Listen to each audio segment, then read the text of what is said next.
Sinabi ni Goku kay Frieza na dapat na siyang matakot dahil ang kanyang kakupalan at paghahari ay malapit nang tapusin ng isang Super Saiyan na matagal na niyang kinatatakutan.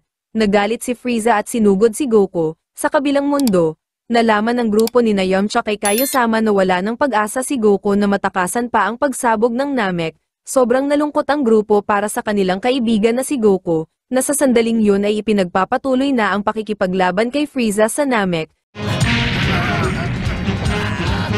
Sa Earth, ikinagulat ng lahat ang mga sinabi ni Guro tungkol sa desisyon ni Goku na magpaiwan sa Namek para siguraduhin ang pagkatalo ni Frieza at ang nalalapit na pagsabog ng planeta. Hindi sang-ayon si Piccolo sa desisyon ni Goku pero nirerespeto niya ang sakripisyo na ginawa nito. Nagsimulang magbalik tanaw ni Piccolo sa kanilang nakaraan ni Goku, simula sa pagtalo ni Goku kay King Piccolo, na naging sanhi ng pagkabuhay ni Piccolo bilang itlog, ang kanilang huling paglalaban sa World Martial Arts Tournament, kung saan kahit na may mga kalamangan si Piccolo ay nanalo pa rin si Goku. Mula nang mangyari yun ay naniwala na si Piccolo na may kakaiba kay Goku.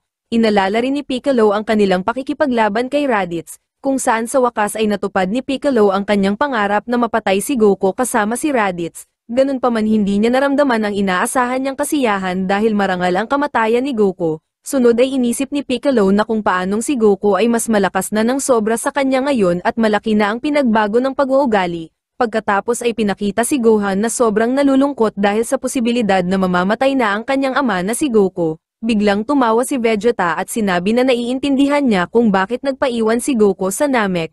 Natumba si Bulma sa sobrang takot kay Vegeta at naupuan nito si Jinyu. Pagkatapos sipain ni Bulma palayo si Jinyu ay itinuloy na ni Vegeta ang pagsasalita, ipinaliwanag nito na nagpaiwan lamang si Goku sa Namek para pawiin ang kanyang pagkasabik sa isang magandang labanan dahil isa itong Saiyan. Dagdag pa ni Vegeta ay hindi titigil si Goku sa pakikipaglaban kay Frieza hanggang sa mamatay ito sa pagsabog ng planeta sa Baitawa. Pagkatapos ay sinabi ni Vegeta na balak niyang samantalahin ang pagkamatay ni Goku at Frieza para maging pinakamalakas na mandirigma sa buong universe, at gagamitin niya ang Dragon Ball ng Earth para maging immortal, na sobrang ikinagalit ni Piccolo at Gohan. Samantala, pinakita si Goku at Frieza na nagpapatuloy pa rin sa paglalaban.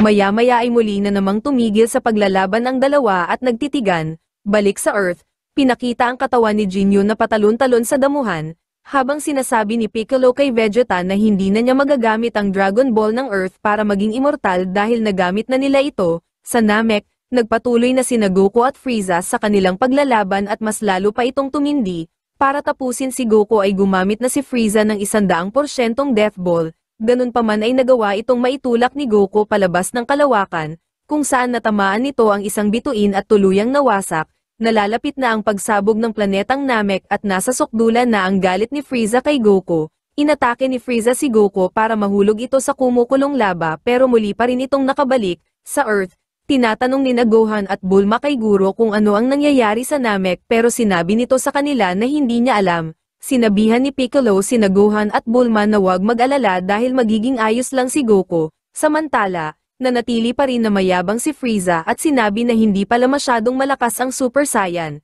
Habang ipinagdarasal ng iba ang kaligtasan ni Goku, nagpapatuloy na muli ang laban ni Goku at Frieza sa planetang Namek na 1 minuto na lamang ay sasabog na. Habang papalapit ang pagkawasak ng Namek, sina Goku at Frieza ay patuloy pa rin ang paglalaban. Bawat isa ay desperado na manalo. Ganun pa man parang hindi nila kayang talunin ang isa't isa dahil halos magkapantay lamang ang kanilang mga lakas. Sa kabilang buhay, sinabi ni Kaiosama sa Dragon Team na ang laban ni Goku at Frieza ay patas lamang. Ganun pa man kung magpapatuloy ito ay si Frieza ang mananalo sa huli dahil umaayon ang lahat sa plano nito. Ayon kay Kaiosama, nang mapagtanto ni Frieza na hindi niya matatalo si Goku ay napagdesisyonan nito na sirain ang planetang Namek para mapatay ang lahat ng naroon maliban sa kanyang sarili. Sa kabutihang palad ay hindi nagtagumpay ang plano ni Frieza dahil hindi agad sumabog ang planeta at nagkaroon pa si Goku ng 5 minuto. Ganun pa man kung hindi mapapatay ni Goku si Frieza bago sumabog ang planeta, mamamatay si Goku kasama ang planeta habang si Frieza naman ay mabubuhay dahil nakakahinga ito sa labas ng kalawakan. Samantala, nagpapatuloy pa rin sina Goku at Frieza sa kanilang pagpapalitan ng mabibigat na atake.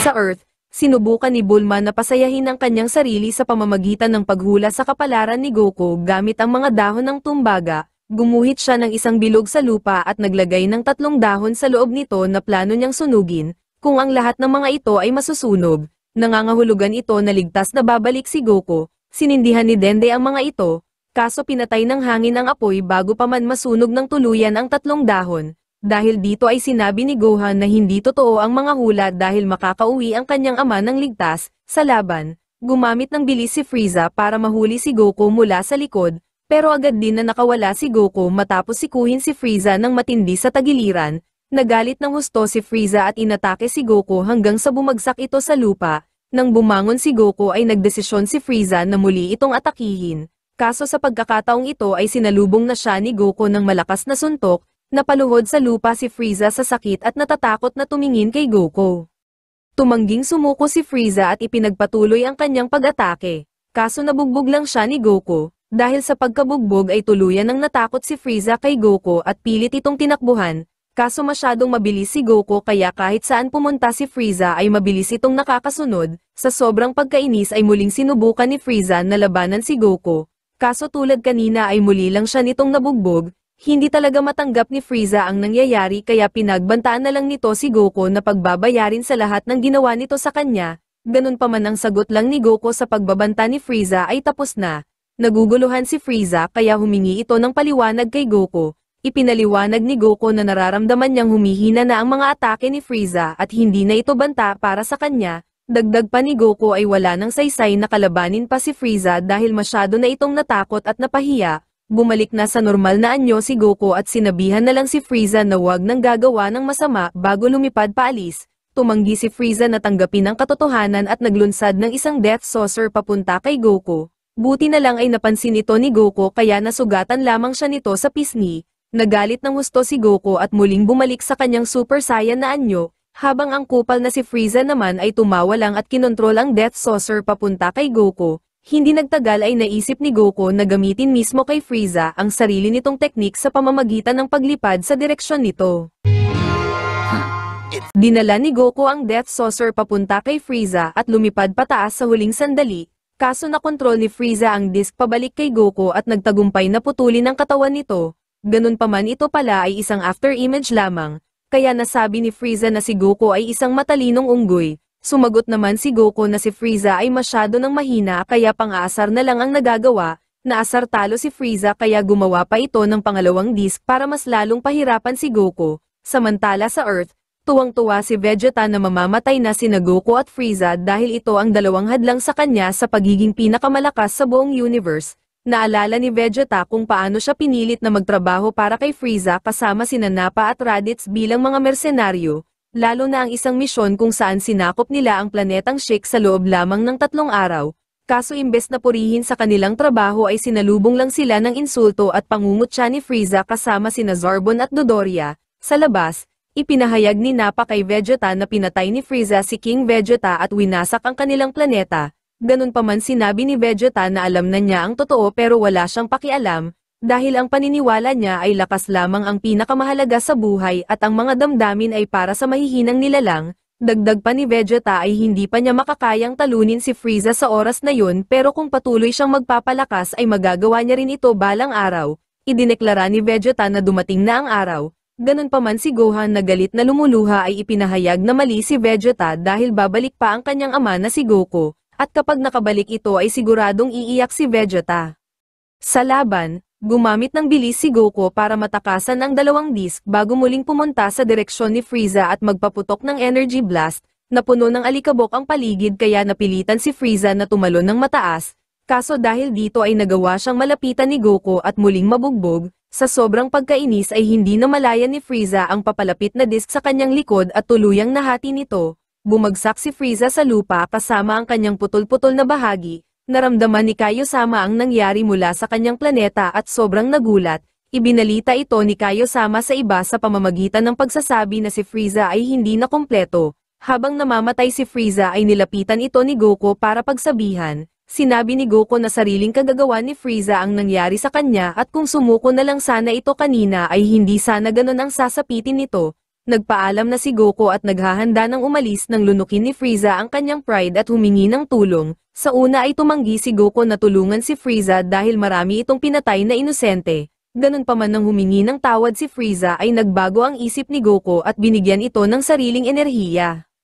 Nakarecover si Frieza matapos bigyan ng enerhiya ni Goku para makaligtas mula sa pagkakahati sa sarili nitong Death Saucer. Tumayo ito at may kayabangan na tinanong si Goku kung ano ang gagawin niya sa enerhiya. Ngunit gumanti si Goku sa pagsasabi kay Frieza na umalis na lang at pagnilayan ang kanyang nakakahiyang pagkatalo. Sa Earth, napagtanto ni Grand Elder Guro na oras na para muli siyang mamatay. Sa pagkakataong ito ay dahil nasa katandaan, nagtipon ang mga Namekian sa paligid ni Guro upang magbigay ng kanilang huling paggalang. Nagalit ang mga Namekian nang mapagtanto nito na walang sino man mula sa nayon ni Elder Suno ang naroroon. Dahil si Vegeta ang pumatay sa mga ito at hindi si Frieza kaya hindi ito nabuhay muli, ipinasa ni Guro ang kapangyarihan ng mga Namekian Dragon Ball sa pangalawang pinakamatandang Namekian na si Mori, at naglaho matapos magpaalam sa kanyang mga anak. Inalala ni Gohan kung paano binuksan ni Guro ang kanyang nakatagong potensyal upang tulungan siyang makipaglaban sa Ginyu Force. Nangako sina Gohan, Dende at Piccolo na hindi bibiguin si Guro at nagsisi dahil wala doon si Krillin para makita ito. Sinabi ni Dende sa kanila na maaaring buhayin si Krillin gamit ang mga Namekian Dragon Ball, dahil kayang buhayin ni Purunga ang isang tao ng higit sa isang beses hanggat hindi natural ang pagkamatay nito. Tuwang-tuwa si Gohan sa balita at mas natuwa pa dahil magagamit din ito kay Chaozu. Sa Namek, inaasar ni Frieza si Goku dahil sa kabila ng magiting na pagkapanalo nito ay mamamatay pa rin ito dahil sa pagsabog ng planeta habang siya naman nakalaban nito ang mabubuhay. Ganun pa man hindi pinansin ni Goku ang kupal na si Frieza at sa halip ay lumipad na lang para humanap ng paraan palabas ng Namek. Sa sandaling iyon, biglang napuno si Frieza ng mga alaala ng kung paano niya unang nakilala si Goku. Tulad na lang ng pinaglaruan siya nito at binugbog, pinayagan siyang i-unlock ang kanyang buong potensyal pero tinalo lang nito sa huli.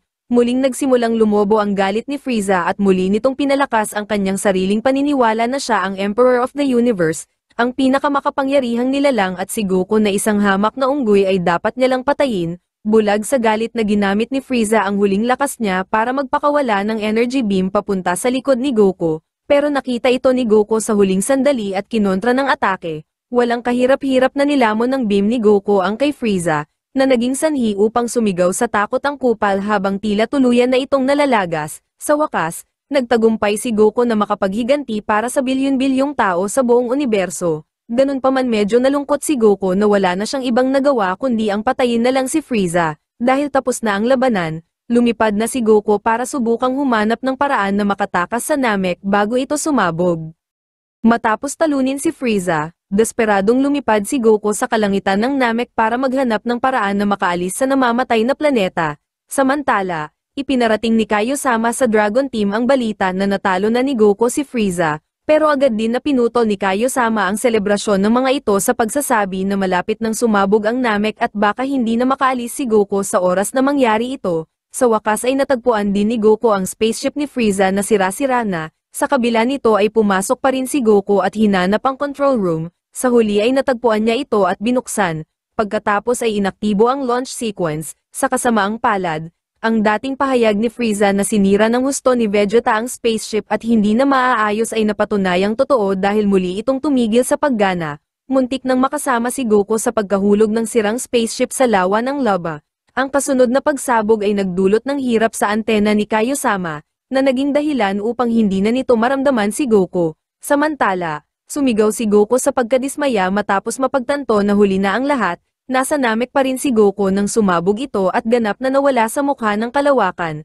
Nang gumaling ang antena ni Kaiosama ay agad itong naghanap sa universo ngunit hindi nito nakita ang Namek o si Goku kahit saan. Dito na inisip ni Kaiosama na namatay si Goku sa pagsabog at sobrang ikinalungkot naman ito ng Dragon Team. Ginamit ni Yamcha ang telepathic link ni Kaiosama para makipag-ugnayan kay Bulma sa Earth, at sabihin dito na natalo ni Goku si Frieza pero hindi ito nakatakas ng sumabog ang planetang Namek. Ganun pa man laking gulat ni Yamcha dahil hindi man lang nag-alala si Bulma. Masayang sinabi ni Bulma kay Yamcha na maaari nilang buhayin si Goku at Krillin gamit ang mga Namekian Dragon Ball. Dahil kayang buhayin ni Purunga ang isang tao ng maraming beses, natuwa si Yamcha at masayang sinabi ang impormasyon sa kanyang mga kasama. Sa kasamaang palad, muling sinira ni Kaio-sama ang selebrasyon sa pamamagitan ng pagsasabi na hindi pa rin pwedeng buhayin sina Goku at Krillin dahil wala na ang Namek kung saan ito namatay. Ipinaliwanag ni Kaio-sama na kapag binuhay nila sina Goku ay lilitaw lang ito sa labas ng kalawakan at masalimuot na muling mamamatay dahil sa kawalan ng hangin. Tila wala ng pag-asa para kina Goku at Krillin at lubhang ikinalungkot ito ni Gohan. Itinago ni Vegeta ang kanyang panghihinayang sa tila pagkamatay ni Goku sa pamamagitan ng pagpapanggap na natutuwa at pagmamayabang tungkol dito. Sa pagkakataong ito ay hindi na napigilan ni Gohan na magalit, hanggang sa hinamon na nito si Vegeta sa isang laban, nagawang mapabagsak ni Gohan si Vegeta. Kaso dahil dito ay nagdesisyon si Vegeta na seryosohin na ang laban, binugbog ni Vegeta si Gohan hanggang sa puntong hindi na ito makatayo. Ganun pa man nang papatayin na ni Vegeta si Gohan ay namagitan na si Piccolo at pinigilan ito, sinabihan ni Vegeta si Gohan na tanggapin na ang katotohanan bago lumipad paalis. Pagkatapos nun ay pinakita si Bulma na malungkot na isinigaw ang pangalan ng kaibigan na si Goku habang nakatingin sa langit. Habang iniisip ng Dragon Team ang tila permanenteng pagkawala ni Goku at Krillin, may naisip na solusyon si Vegeta at ito ay ang hilingin na dalhin muna si Goku at Krillin sa check-in station ng Earth sa Otherworld bago hilingin na buhayin itong muli. Sobrang natuwa si Gohan at Bulma at nagpasalamat. Ganun pa man ayon kay Vegeta ay ginagawa niya lang ito dahil gusto niyang malaman kay Goku kung paano maging Super Saiyan. Ipinakita ni Bulma ang kanyang pasasalamat kay Vegeta sa pag-aalok na patuloyin ito sa kanilang tirahan sa Capsule Corporation kasama ang iba pang mga Namekian, kung saan ang mga ito ay hindi magiging kakaiba dahil sa kanilang extraterrestrial na pinagmulan sa Earth. Samantala, naghahanda ng pumunta sa Namek ang grupo ni Chi-Chi nang tumawag si Bulma kay Dr. Brief para sabihin na sila ay nasa Earth na.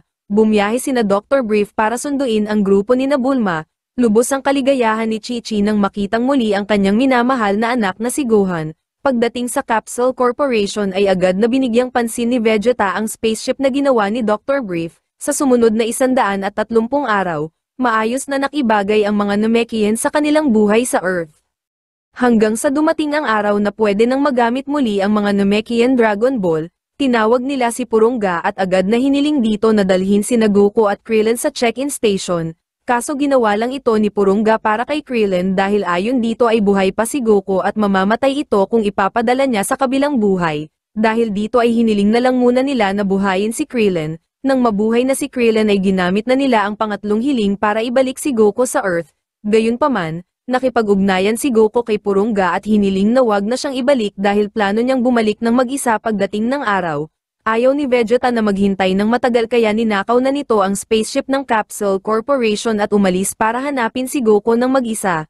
Pinabayaan na lang nila si Vegeta at inunawa naman ang desisyon ni Goku. Ginamit na lang nila ang huling hiling para buhayin si Yamcha na nasa planeta ni Kaio-sama. Tinupad ni Purunga ang kahilingan at nagpaalam na para umalis. Tuwang-tuwa na sinalubong ni Puar at Bulma ang muling nabuhay na si Yamcha. Pagkalipas ulit ng 130 araw ay muli nilang ipinatawag si Purunga.